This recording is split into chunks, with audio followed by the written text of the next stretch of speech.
Nipsey Hussle, rest in peace. It's all happening. Static selector.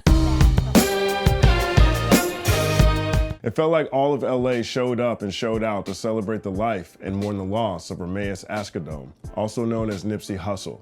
Over 20,000 people attended the memorial service held that morning at the Staples Center, home to the Los Angeles Lakers, Clippers, and Kings. The last time such a service took place at that venue was in 2009 after the passing of Michael Jackson, the king of pop. The funeral procession stretched 25.5 miles from DTLA down Vermont Avenue towards Watts, then Inglewood, making a stop on Crenshaw and Slauson, where the legendary artist was tragically slain on March 31st, 2019. That intersection is now hallowed ground for multiple reasons. It's the location of Nipsey's Marathon clothing store.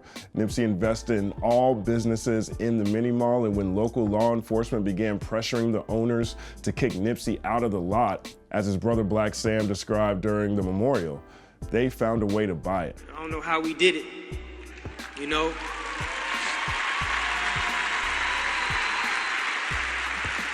And that was a big thing for bro, man, because he used to sell CDs out the trunk. You know, he used to be in that parking lot, and they used to try to kick him out of the lot. And y'all know what we went through with the police in that lot. And I don't know if anybody knows, we had got a 30-day notice. And they was kicking us out of all the businesses that we own in the lot. And the owner was like, man, I'm so sorry. The district attorney and the police, they putting pressure on us. They said we could lose this property if we don't kick you guys out the lot. I remember this used to be a vacant lot, and people used to be scared to rent the lot. You guys came here, you changed it. People are pulling up. Every lot is rented. And at this point, if you guys still are interested in buying the lot, you know, rather than kick you guys out, we were willing to sell it to you. We shook hands and said we do want to buy the lot. We didn't know how we was gonna do it, honestly. And Nip went on a scramble. I went on a scramble, tapped in with JP, the whole team, and I honestly don't know how we did it, but we was able to close and get the lot, and Nip was so proud of that and so happy of that accomplishment. Testimonials like such seem to saunter around the world like sage since that Sunday we all lost Nipsey Hussle. Dave East gave an impassioned monologue during a candlelight vigil held in New York City. In Washington, D.C., Michael Eric Dyson did the same during a vigil in the nation's capital. In Atlanta, Killer Mike preached in front of the masses that we all have the power and choice to invest in our communities like Nipsey Hussle. During a vigil held in Oakland, a student shared a story about how Nipsey embraced him as a young black perfumer. There was another vigil held in Houston, Texas, and another one in St. Louis, and another one in Cleveland, Ohio, and another one in Miami, Florida, and another one in London, England. All over the world, people were uplifted by the words that the tiny Loke spoke. It's easy to see why people gravitated towards Nipsey Hussle. He spoke with intense clarity. He moved with a resolute conviction and steadily showed respect. He kicked empowerment both on and off wax. His songs brimmed with an energy akin to Young Jeezy or Rick Ross, minus the IMAX-ready cocaine imagery. He made motivation music potent enough to resonate with people at all ends of the economic spectrum. He was a powerful artist whose modus operandi was inspiration, and as a community, all money in, no money out. His philosophies permeate throughout his Grammy-nominated album Victory Lap. Hustle and Motivate, for example, opens with a calm aggression. Pull up in motorcades. I got a show today. That's what I'm trying to do. Hustle and motivate. Choppers and throwaways. Hustle the Hova way. That's why they follow me, huh? They think I know the way. And it's true, he absolutely knew the way. 2013's Crenshaw was the tipping point for those who slept on Neighborhood Nip. Hussle galvanized an audience strong enough to spend $100 on a CD that would be available for free online the next day. It was part of his Proud to Pay campaign, and it was a testament to the energy behind his movement. I covered it all in Nipsey Hussle, The Art of the Deal, link in description. You get a sense of how his mind works in one of my all-time favorite Nipsey Hussle interviews. This one took place 10 years ago, following his XXL freshman nod. Check the way he describes the sacrifices necessary to take control of his destiny. Sometimes you gotta take 2 steps back to take 10 forward. I mean, I gotta fall back from having my jewelry you know what I mean, having my everyday money, riding around the hood on leather and chrome, smoking weed all day, calling the homies up. You got that for me? For sure. Going to pick up 200 here, 500 here, 1,000 here, and that's my day. I had to let go of that luxury, go back to being a young dude that was pinching every penny. Maybe had $20 a day to spend, 10 on a sack of weed, 10 to eat, just so I could stay creative and work. And it was hard for my ego. And I was used to being that young fly nigga, take my pick of whatever female I want, at all the parties, all the clubs, the spotlight was on me. I did everything with my process, point A to point Z. I went out and made the relationships with the producers. I took the music into my house, imported it into Pro Tools, graded the shit out, recorded myself, ran from the Pro Tools to the mic and back and forth, bounced it down, burnt it on CD, took it into the street, promoted myself, sold it myself, went into these meetings, articulated my vision to the label, signed the deal, put my first foot forward to the street with my mixtape series. This was all me. So if my engineer tell me, oh, we can't do that, I engineer, my nigga, so you get out the seat, let me take care of that. Or if my team say, oh, that's not gonna work. If you go to Queens or Manhattan or Brooklyn and you wanna go to every high school and surround their high schools and really do grassroots promotion, that's not gonna connect. Well, you don't do it, then I'll do it, because I've done this and I know the effect it had. Here's another one of my favorite clips. This one's from the One of One documentary. It captures how open his heart was to everyone. A stranger approached him one day. Here's what was recorded a few days later. So my boy, standing, on his bike in front of 7-Eleven, he like, Nip, that's you? I'm like, yeah, what's up? He like, come here. And I look at Cuz crazy because he just throw me an instruction like, come here. But I'm like, what? Cuz like, let me sing something to you. And then show him what you did. See, I'm the same dude, had your back, I'm the same dude, the hood on the map, the same dude who held that gap, I'm the same dude who split that 100 racks, I'm the same dude who looked out for the kids, the same dude who always kept the bill. During the press conference following Nipsey Hussle's murder, the LAPD commissioner shared an email that Nipsey had sent hoping to open a dialogue between the police and the community. Check this out. This was dated February 26th.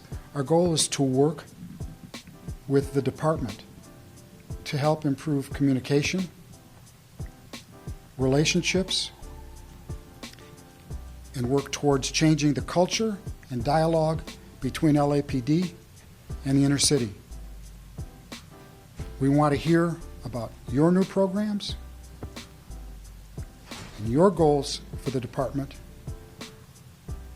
as well as how we can help stop gang violence and help you help kids.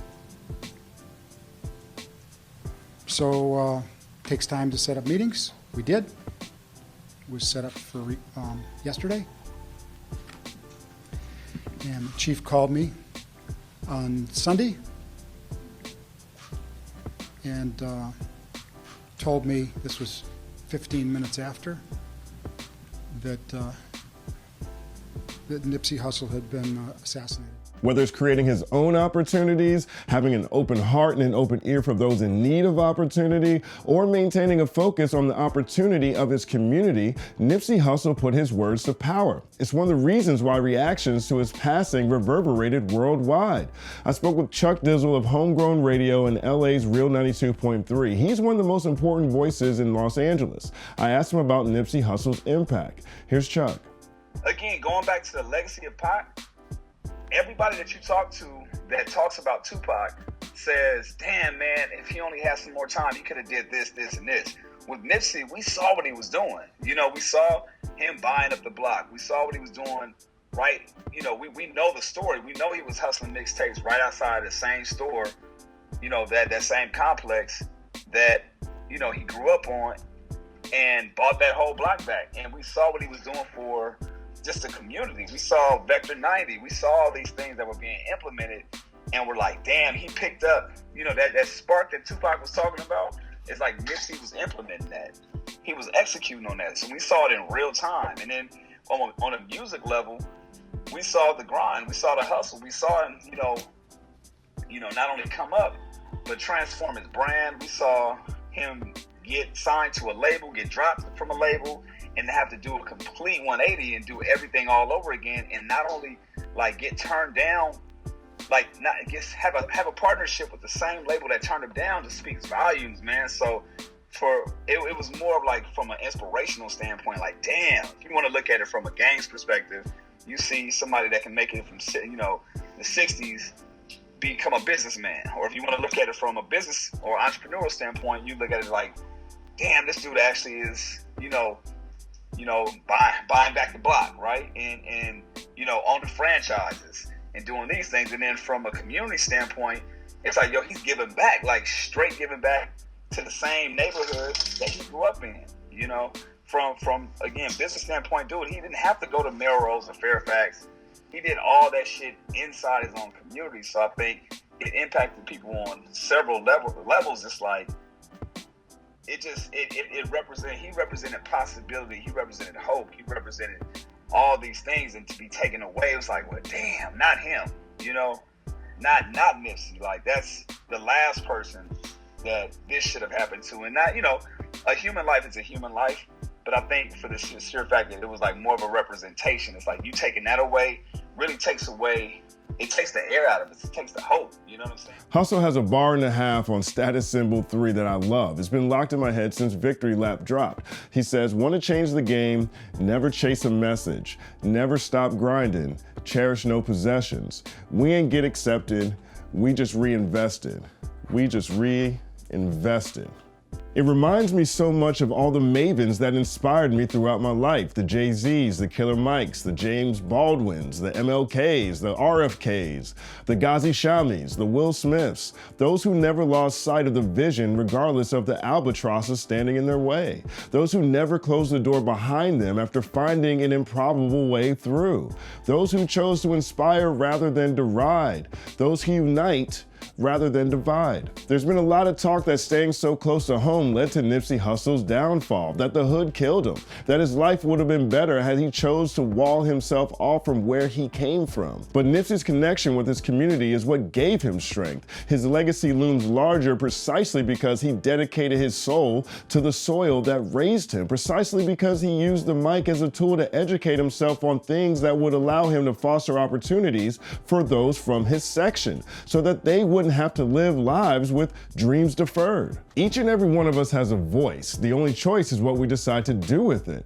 Ermias Ashkadam knew that, owned that, and demonstrated that both on and off wax, both as a public figure and a private citizen, both as a brand and as a man. And because of that, Nipsey Hussle is the prototype.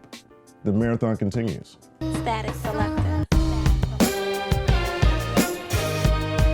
Another week, another TBD. Thank you guys for rocking with us. We sincerely appreciate it. This is not only a tough loss for hip hop, but also a tough loss for humanity. Nipsey was a special, special soul.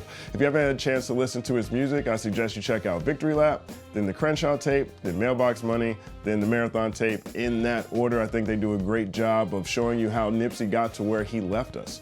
We're gonna close this week with a clip from Glasses Malone, Super MC from LA, and also a close friend with Nipsey Hussle. He'll provide our closing perspective. But before we go, if you haven't subscribed to AFH TV, punch yourself in the face. The good folks at Ambrosia for Heads launched their own streaming service, and we've got licensed content from some of your favorite content creators. Links in the description.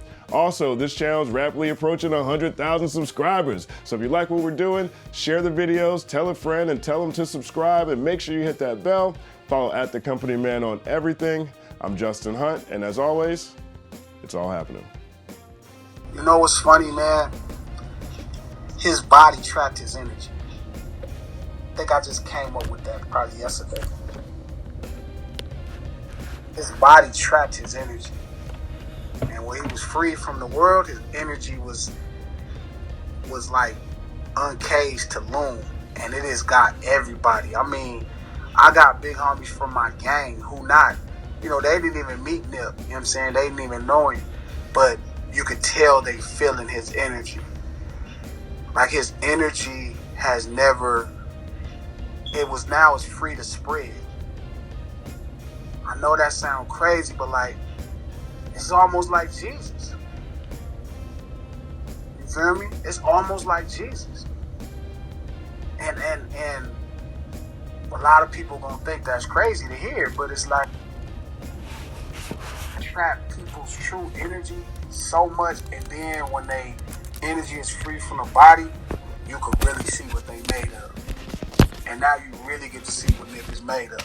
You really get to see it, because during his time on, his time here and talking to him, he never got this kind of love like this, So I think it's brilliant. You know what I'm saying? Like I'm mad that he's not here to see it. You know what I'm saying? I'm mad he's not here to feel it. But I know people did try to give him his love. You know what I'm saying? But he was much bigger. He's much bigger as this energy than he was. You know what I'm saying? Than the character that we all knew. You know what I'm saying? His energy is crazy. I'm telling you, it's like Jesus. That's the only thing I ever felt. That's what it feels like.